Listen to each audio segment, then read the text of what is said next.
What's up, you guys? Welcome back to another episode of Sideline Thoughts. I'm Gio Galvez. This is David Reyes.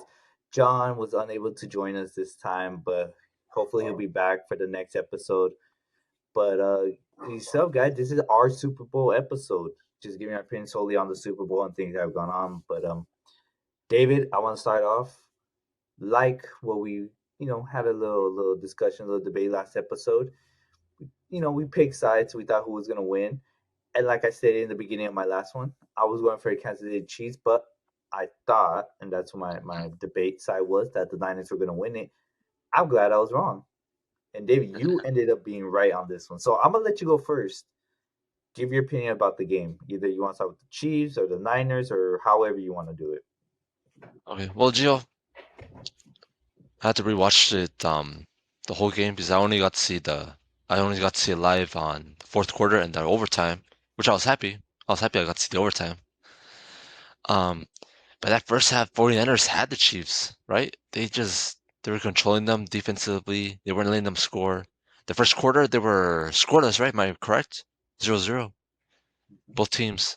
Yep. And the 49ers have scored the first touchdown. Chiefs had a field goal for the first half. Um, So I don't know what happened to the 49ers. I feel they had their opportunity. Um, after the game, at the end of the day, after the game, they showed the Kyle Shanahan, the 49ers head coach. He's 0-3 in the Super Bowl. He was first offensive coordinator for the Atlanta Falcons when they lost to the Patriots. Then when the 49ers lost to the Chiefs 4 years ago, and now that's 0-3 now. Um, but the Chiefs in the second half they showed what they always done, pretty much in the playoffs, is that they just can't fall asleep on them. Just can't let them yeah, you can't let them any I should say it Can't just let them momentum or anything, any moment. space to come back. Yeah, You can't leave anything like that for them. yeah. And Patrick Mahomes, they couldn't tackle him in the fourth quarter. In like the final drive, if he couldn't find someone to pass it to, he just ran and was able to get a first down. Correct me if I'm wrong, but I believe it was the fourth. No, no, it was in the overtime. Overtime. Overtime. Yeah. That was the overtime drive. Yeah. Hmm. On the drive for the fourth, to tie the game to send it to Hmm. overtime. Yeah, Yeah. Mahomes. I think he only ran once or twice on one of them. He only got 2 yards where he ran out of bounds, stopped the clock, and then they're able to get set up because he ran out of bounds. But Hmm. continue. Sorry. I don't know. I mean, that's pretty much what I got. There's also that field goal that the 49ers missed. Moody. Yeah, Moody Hmm. missed it. Hmm. Yeah. Well, Overall, it was a David. good game. I enjoyed it. I mean, obviously, these are none of my teams, but I enjoyed it. Well, David. I'm gonna start off on the Niners because that's who I defended. One, I want to start off by saying I think this was a really great game. Um, the halftime performance, I liked it. I thought it was a good one. Obviously, started off a little slow because of some of the songs Usher's picked, but at the end of it, I think it was really good. The whole rollerblading performance and everything going on, I thought it was really good. But as to focus onto the game, I thought the game was one. No, I don't even want to say that. I just think the game was really great. After Well, it started off slow. I mean, it started with It, zero it zero. started off slow. Mm-hmm. But even I'm not talking just about the score. I'm talking about how the game went. And I don't want to say it's one of the greatest games we've seen because it's not. But it was a really good game, and I was happy at the out of how this game was played because a lot of people expected it to be slow. And although by the points wise, score wise, 0-0 at the end of the first quarter is slow, but if we watched it, we saw a fumble on Christian McCaffrey in that first quarter. The who would have thought a fumble by Chris McCaffrey in the first quarter, maybe a fumble in the entire game, sure, but in the first quarter that was kind of early, and now we're seeing the defense of the Chiefs take effect, or we're seeing the mistakes of the offense of the Niners, right? But at the end of it, the Chiefs didn't capitalize on it. It continues 0-0, but at the end. is where the Niners still being dominant. They still found their way, one getting a field goal in this in first, just getting any points was the field goal, and they gained a touchdown. And then the Chiefs were only able to get a field goal in that entire first half because of how the offense was playing. But and the offense of the Chiefs was not being able to. They were trying to get the ball to Kelsey, wasn't able to get the ball in Kelsey because the Niners were keeping him on knock and stuff. So, like I said, I'm gonna focus on the Niners. Sorry, I was going to Chiefs. Let's focus on the Niners. So the reason for that, for the Chiefs unable to do much on offense, was because the Niners are playing a man. I was sorry, a zone defense. They're playing a lot of zone, being able to double coverage on Kelsey, be able to coverage on Watson or mainly Rice. He's the number one receiver, Rice or Valdez Scantley, and that forced a lot of like they had to get the ball to Pacheco, and then the Niners defense is known as one top four for the rush defense, the run defense. So they were able to do that, able to get to Mahomes, not having sacks, but they're able to pressure him to make these plays. So the Niners defense did a great job right there. They really contained them, really held them down, literally forcing them to only a field goal in the first half. Like, one more if you want. On the Niners offense side, like I said, although they did get they did turn over the ball in the first drive. I believe it was first drive. Yeah, first drive with Christian McCaffrey getting the ball punched out of his hands. The offense played great. They continue to push the ball down. They continue to do what they normally do. Although the score did not say it, they continue to be dominant on that side because the Chiefs defense weren't completely able to stop the whole thing. They weren't really able to stop Christian McCaffrey. The passing game was all right, was there. Although David, I always say that Brock Purdy is a system quarterback, and I still believe it. I will give credit where credit's due, and this was one of his more better games that he played. I'll say it, watching Brock Purdy, this was one of them. He went out of the pocket. He made a couple passes that he needed to. He kept the play alive. He played really good. I wouldn't say he was great, but he played really good. And that first half was literally all the Niners would have wanted, and just needed to perform that going into the second half. And they did at the start of the second half. That first drive for Kansas City got the ball, interception by the Niners. Great start to it. What did hurt the Niners was that Drake Greenlaw got hurt. It did not help at all because one, he's one of their best secondaries. It was not one of the best defenders, but one of the best secondaries. And as soon as that happened, what hurt the Niners were two things. One, they shifted to a man defense, which allowed Kelsey to get open a lot more, which allowed Rice open a couple times, which allowed this and that to happen. Then it kind of opened up the game for Pacheco to be able to run a little more into the end of the third, fourth quarter. That happened. So the Niners, instead of adjusting to improve the defense, which they already had a great defense, they just needed to hold that. They switched it to try to see what was going to work. Didn't work at all. What also didn't help was that the backup to Dre Greenlaw was targeted 9 times by the Chiefs, and all 9 times the man that he was supposed to defend caught the ball.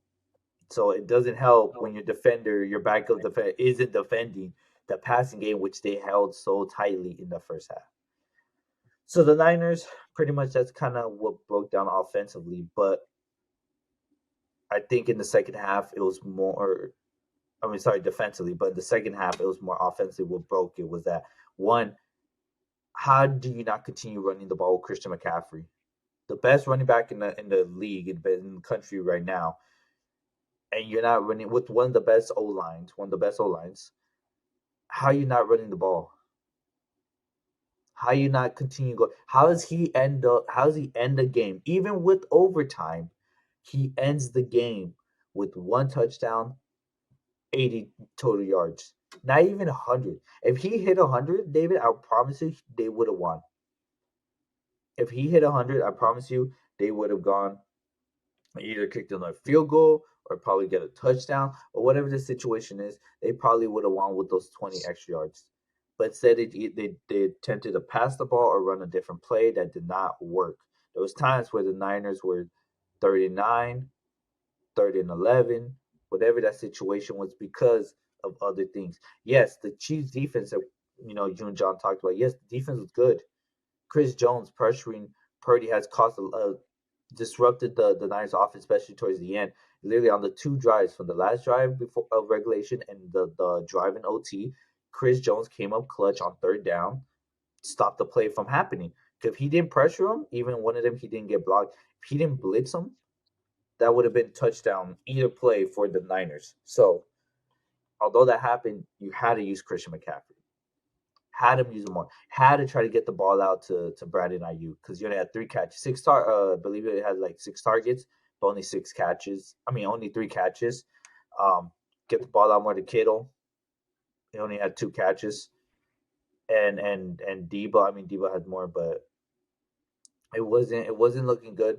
If you were going to the passing game and it wasn't looking good for the Niners, so that was a mistake. Yes, Moody's missed field goal was also a mistake because I mean, was not well, of course a mistake, but it was also a factor of them losing. It wasn't the factor, but it was also a factor because at the time he missed that extra point, all that would have changed was the Niners game, the Chiefs game plan of instead of getting a field goal to tie the game, they would have been down by four, and that means they would have a score a touchdown, and it would have just no overtime, just and things end in regulation. So that's on the Niners side. Chiefs side, on the first half offensively, the Niners defense, like I said, played great. That the Chiefs offense couldn't get these going. There's pictures and cameras of Travis Kelsey getting the face of Andy Reid yelling at him.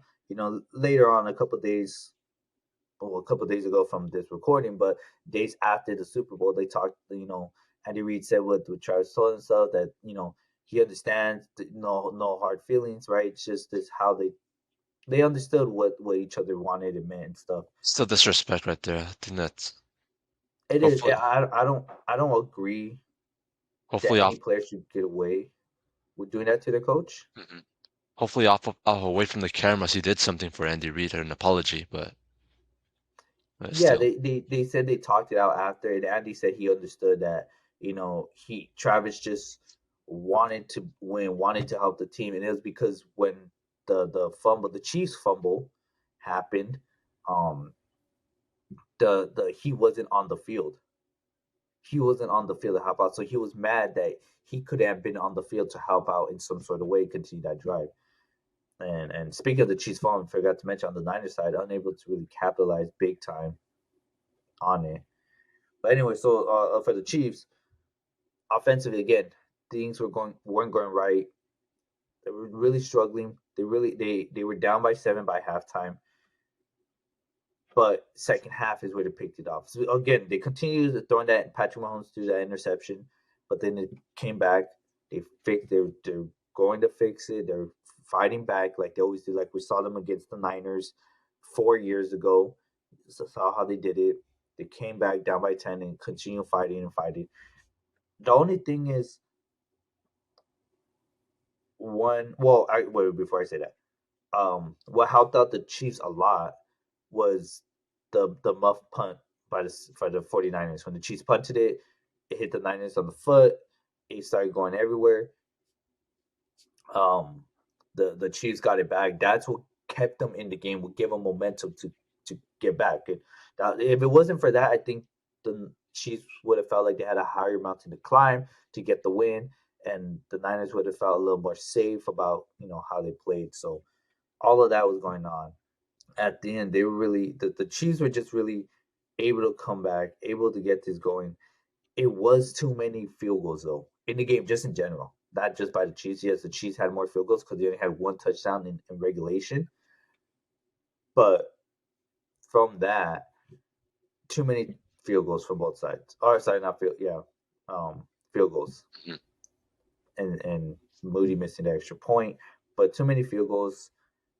The game itself was entertaining. The gameplay was entertaining. Like I said, to me, the perfect game was a turnover from both teams, whether it was fumble, interception. We happened to get both by the Chiefs. We got fumbled by the Niners. That was perfect to me and a great defensive game in that way. So that's how I took it. I thought it was really entertaining. OT was also entertaining. Like I said, Niners kick another field goal. Was it finally the Chiefs rushing that pushing down the line They just walked and they down get the the field. touchdown? They burned the Well, time the and they play, just walked down the field to yeah, score they a touchdown. the time there was gonna be a second half. They didn't score there. There was gonna be like OT second half. That's Sec like the new rule. Um, second so they were overtime. gonna go, yeah, pretty much. But I thought I honestly when they lined up on that play, I thought they were gonna let it go to the OT to the second OT. I was like, oh, we're gonna get another one, and then they called the play, and I was like, oh damn, and it worked. It kind of was kind of clear.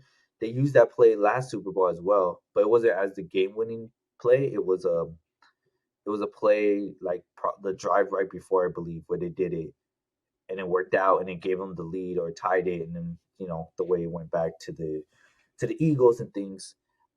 But yeah, it pretty much second half Chiefs found their way, found their momentum and went. Niners unable to just hold on.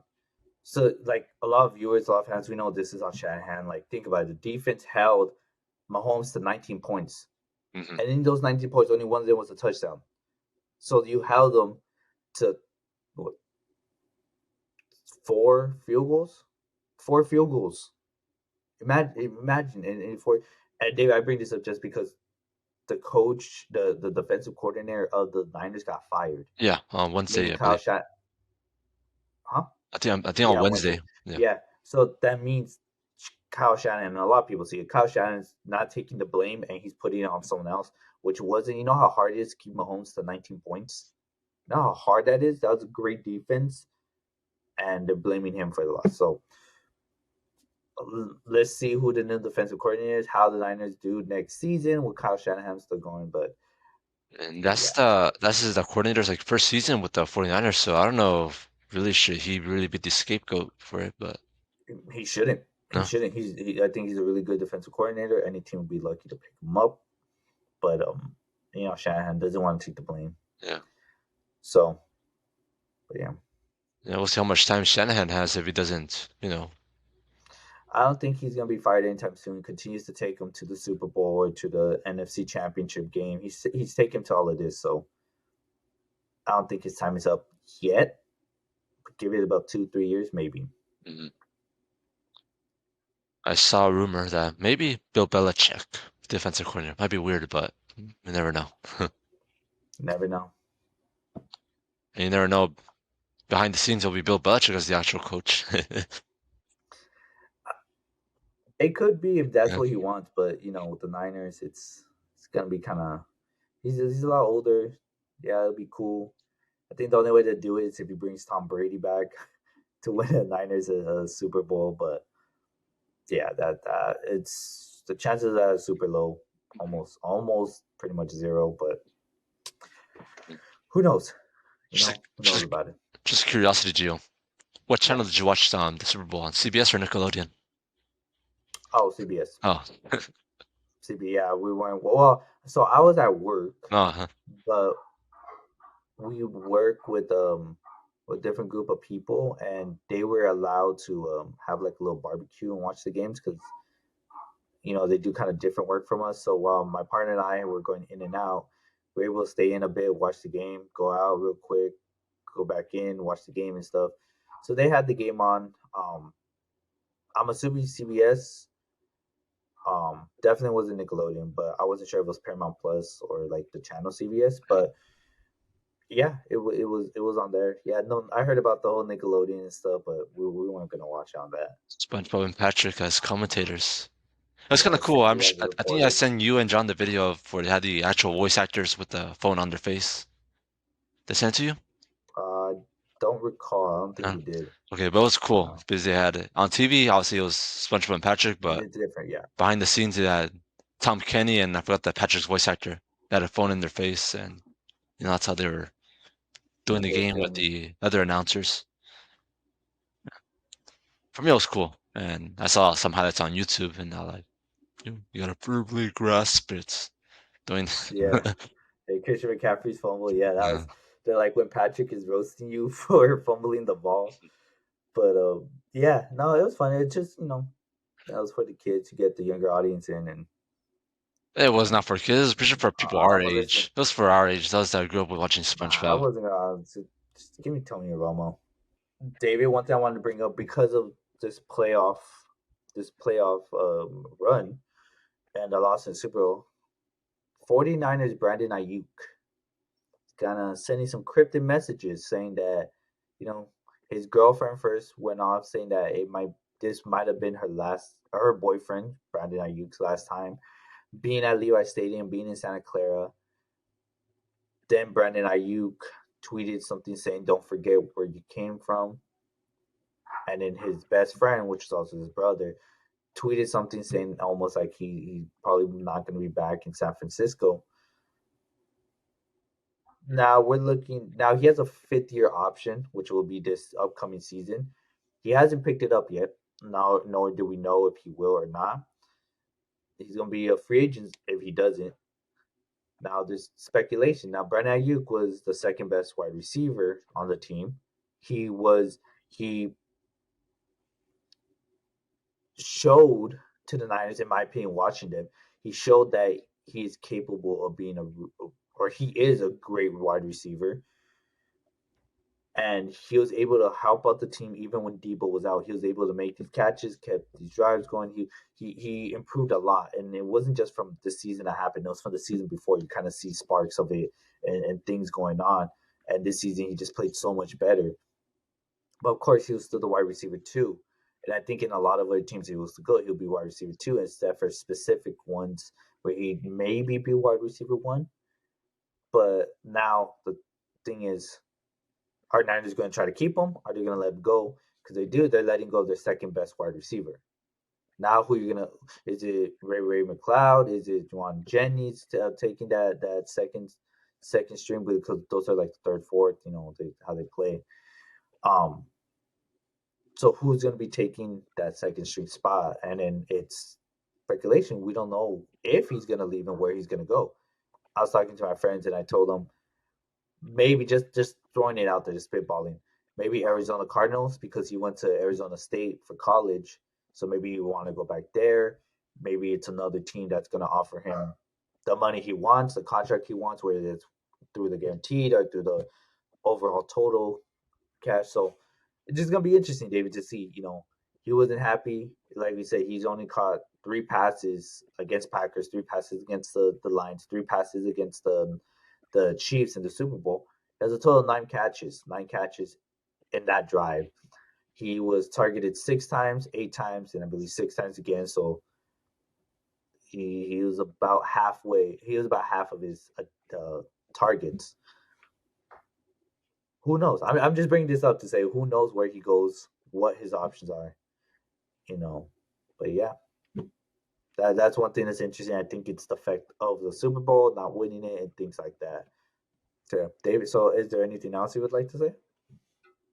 Well, bro, I can't wait till next season for obvious reasons. But I don't want to talk about the Chargers right now. I'm sure you don't want me to talk about them. But overall, the Super Bowl was good, entertaining. Luckily, I got to see the most important parts, the fourth quarter and the overtime. One thing I will criticize about the 49ers, I forgot to mention earlier, is that they were talking about they didn't know the overtime rule. They claimed that they didn't realize that the rule was changed, Mhm. even though the Chiefs said that they talked about it and stuff. So did someone just tell the Chiefs only? I don't think so. In those scenarios, the executives or the people in charge have to tell both teams. And So and I don't the find it refs very say hard. the rules when they're doing the when they decide who goes first, right? Yeah, I would. Yeah, that's why. So the Niners are saying they just found out then, right at that moment, Mm-hmm. which was right before overtime. They claim that they didn't know before, like during the practices and previews and what they do, all the walkthroughs they do. They didn't have any game plan for an overtime like that. They thought it was the old rules where they score first, they win it. That was their game plan. But later on, Kyle Shanahan goes out and said we wanted the ball third, meaning that he knew. He knew if they scored, the Chiefs scored, they wanted whoever scores next. That's it. That's where it goes back kind of to the old rule. Whoever scores the touchdown next wins it. He said he wanted the ball third, meaning that that was his game plan. So miscommunication. Who knows?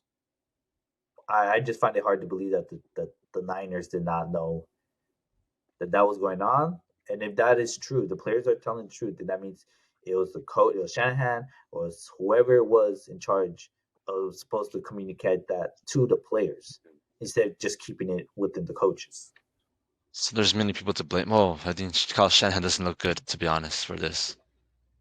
And Well, I've not that's what in he's saying, but he's not taking the blame. yeah, and I feel bad for the defensive coordinator. I think I mean, he did his job, but it's obviously you have to send your idea to 12 to the 11 players on the field.